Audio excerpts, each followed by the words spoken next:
Growing up with a librarian as a mother, I've heard the term book banning being thrown around a lot, but I never truly started to consider it until my junior year of high school, when I was assigned to read To Kill a Mockingbird. Being able to experience such an all-around amazing book that has become very controversial made me concerned about the amount of people that want it gone. Censorship as a whole, especially book banning, has often been unnecessarily and unfairly exercised. So let's explore this issue as we examine the reasons behind media censorship and introduce a solution of government action. Throughout history and throughout the centuries, the main motivation behind censorship has been to protect the public from unsightly or distasteful media, mainly protecting children, the youth.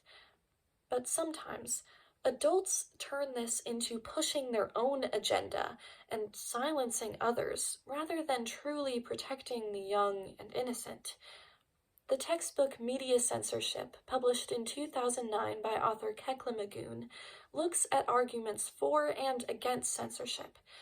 By examining both of these opposing viewpoints, we can further understand the motivation behind censorship and what might not be the best strategies of combating it. One of the main concerns with media is accidental exposure, being accidentally exposed to something that you don't want to see. Usually this includes sexual imagery, hate speech, or violence. People will always find media upsetting sometimes, but sometimes they jump too quickly to a conclusion that is not the best option. This includes one of two options: either taking the media down completely or effectively labeling it.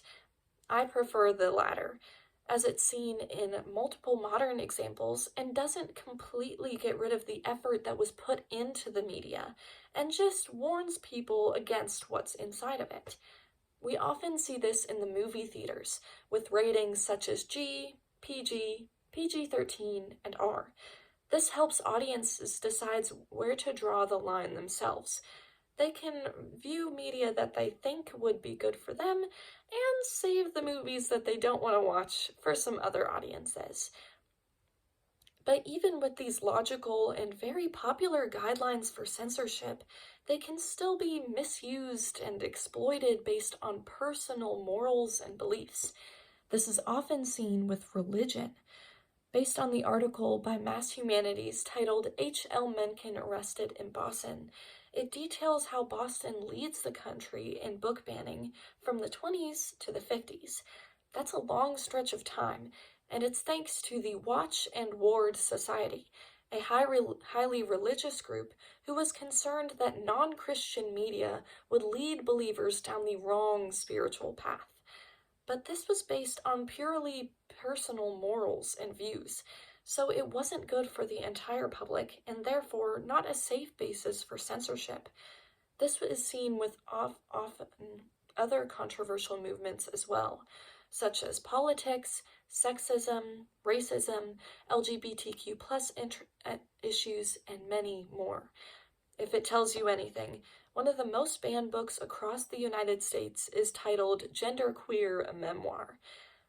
But sometimes these censorships for the public are not in their best interest. This can be seen through historical examples of scientific discoveries, namely scientists such as Galileo Galilei, Charles Darwin, Isaac Newton, and Albert Einstein. These men have attributed great scientific discoveries to the school system, and they are now being taught across the globe. But during their own time, they wouldn't be allowed in a lecture hall, newspaper, or a book. It's insane to see how viewpoints then can change into something fundamental now, so we need to be aware of that in this modern day and age. My solution to help us become more aware and to structure censorship better is to introduce government action. I've mostly focused on censorship in America throughout this speech, but our country's legislation on censorship is surprisingly absent. The First and the 14th Amendment protect free speech in the press, which is a main issue that the government cannot interfere in censorship. The textbook Banned in the Media, published in 1998, says that the press is the only private activity guaranteed full constitutional protection.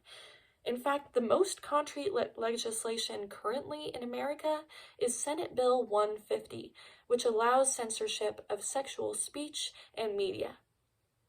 But this bill is based purely on the moral principle of the writers and the senators who share the same views. The government's lax and free view of censorship does not, however, extend to the private businesses, does, however, extend to private businesses and schools, unlike Senate Bill 150, which is only for the public school systems. Private businesses can censor their employees to their heart's content.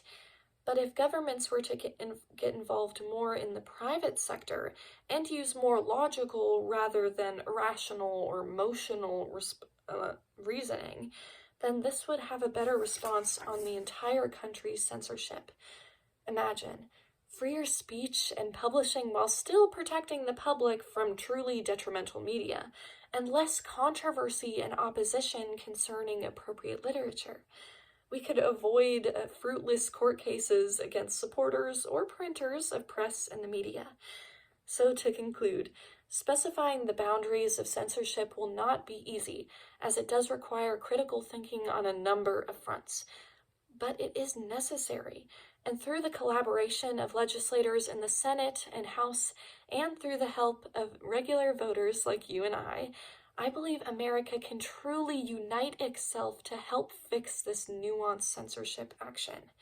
And after it's settled, I'll be glad to curl up with a copy of To Kill a Mockingbird.